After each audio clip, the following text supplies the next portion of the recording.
Here's a 1940s, I think, Model B Rexair. The Model B was the first one of the Rainbow line to use water filtration. I can't remember exactly what they used, but I think the Model A used a cloth filter. And the B was the first one to use what they called the Newcomb separator. I might be mispronouncing that. But anyways, the separator, I also don't know if this is original to the machine or not, but very, very similar to what I remember seeing in the D series, whether the D3 or the D4. And I've had this unit completely apart. I put new bearings in there, but I'm a little suspicious of the front bearing. I figured, maybe it's new, maybe it had been sitting a while and just needed some time to get the lubrication moving throughout the housing of it. I don't really know. And I did have two of these screws snap off, so I replaced the screws in here because, yeah, they were kind of rusty. But these two stripped out, so it's like I had to drill through them, and then I got a tap and die, and I installed these new ones here, and I was hoping to make them fit a little bit more flush, but, yeah, I don't have a lot of skill for that sort of thing. And I did record some of the motor service here, because some people were curious, mainly Joel was curious about what the motor looked like in here.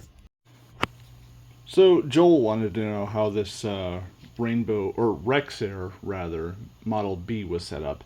And a lot like some of the older models, this is a triple stage, although I know with the D3 series you had the electrical components on the bottom and the fans on top. So it was kind of reversed, but this one is set up a little bit more like a standard electric motor where you have the fans at the front. So it's like I got a new bearing on the back of this, and I've got a new bearing for the front. I still haven't reinstalled the carbon brushes.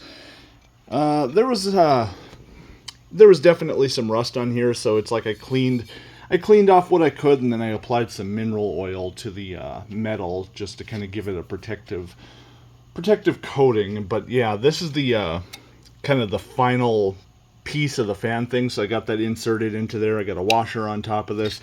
Now we're going to start inserting the fans and the casings. So got a fan, washer, and we have a spacer. Let me think. Yeah, then would come one of these. These are kind of the stationary stages between them. So they're a lot like, a typical fan. It's just they don't move. And they're meant to redirect the air. Oh wait, it would go like this. Because yeah, it's taking the air that's thrown out from the fan and redirecting it in towards the center so that, it can be passed through the next stage. So, get this inserted. I might have to put my phone down. Yeah, probably. It's a tight fit, so I kind of wobble them back and forth until they finally kind of slot. And there we go, stationary one in place, another washer. Just making sure nothing's rubbing, although because it doesn't have the front bearing on, which actually comes after, or rather before all the fans here, it doesn't have any support, so it does rub a little bit on the field coil if I am applying, any force in any direction, so I have to try to keep this neutral while I'm turning it over.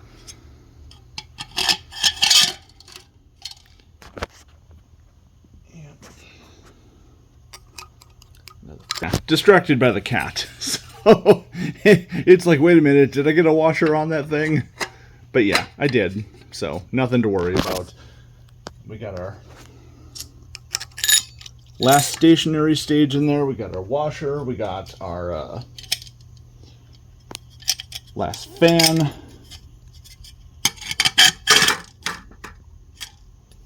Last washer. And now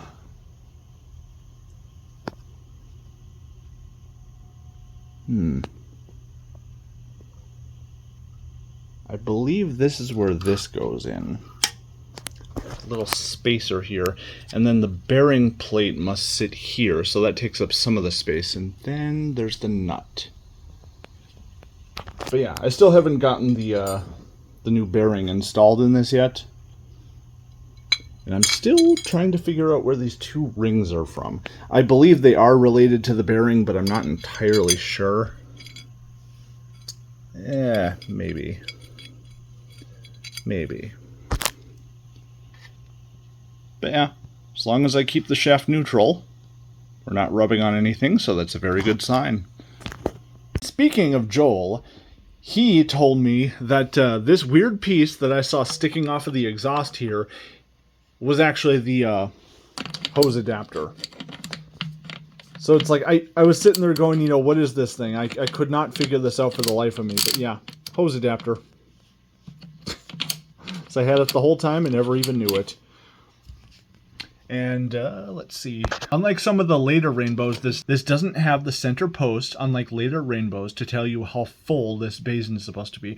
And it's also metal, which I'm surprised this thing isn't more rusted out. I did spray paint, you know, some of the kind of chipped off paint areas, hoping that it would be helpful to it.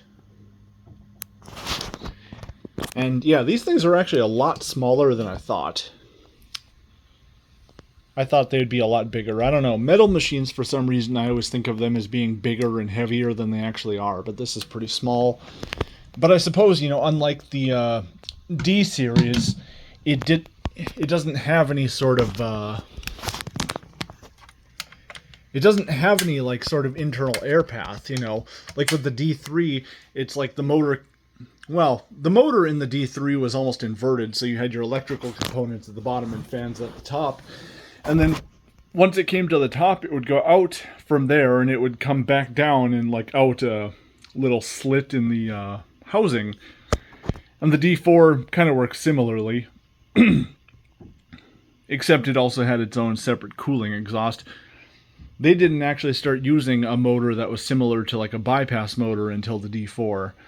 Really strange. You would think they would have gotten on that a lot sooner, considering the water usage. But I think I've rambled on enough.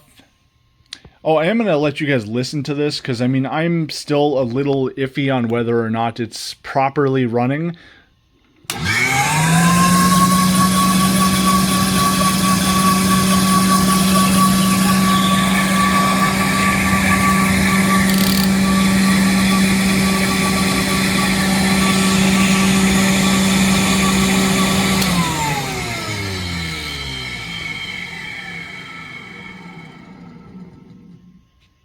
I don't know.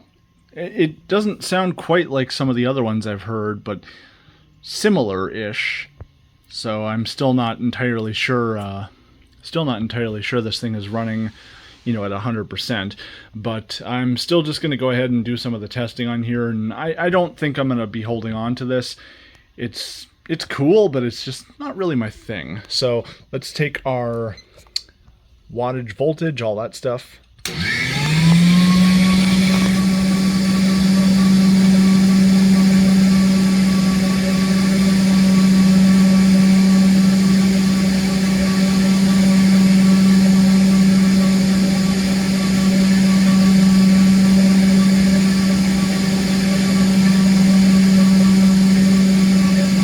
Alright, we'll take the airflow test at the water basin. Now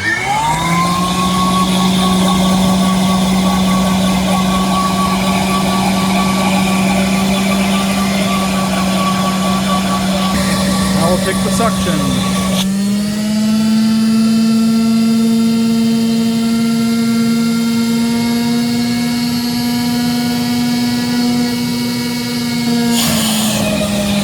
And fortunately, I keep a generic 6-foot-ish hose around for just such occasions. So, let's fire this up and see how it does. Although I have a feeling the original hose might have been longer, because I don't know if these were sold with dollies. I have seen dollies for like the Model C, which were really, really basic, but I don't know that they came with it or what their thing was. Like I said, these really aren't my sort of things.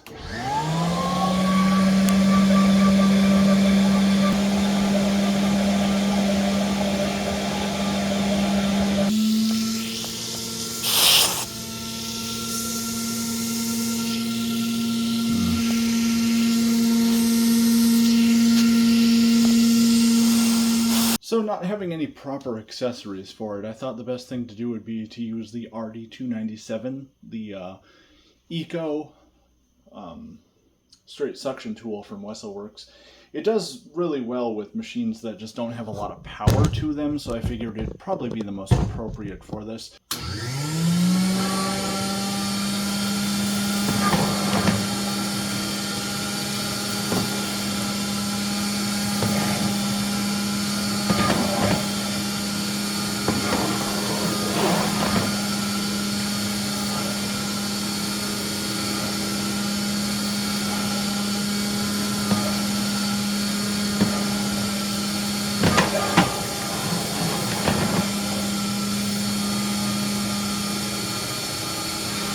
Well, I've said it before, and I'll say it again, I'm not huge on water filtration machines, but it was certainly interesting to check out kind of the ancestor to all the rainbows that came afterwards, at very least.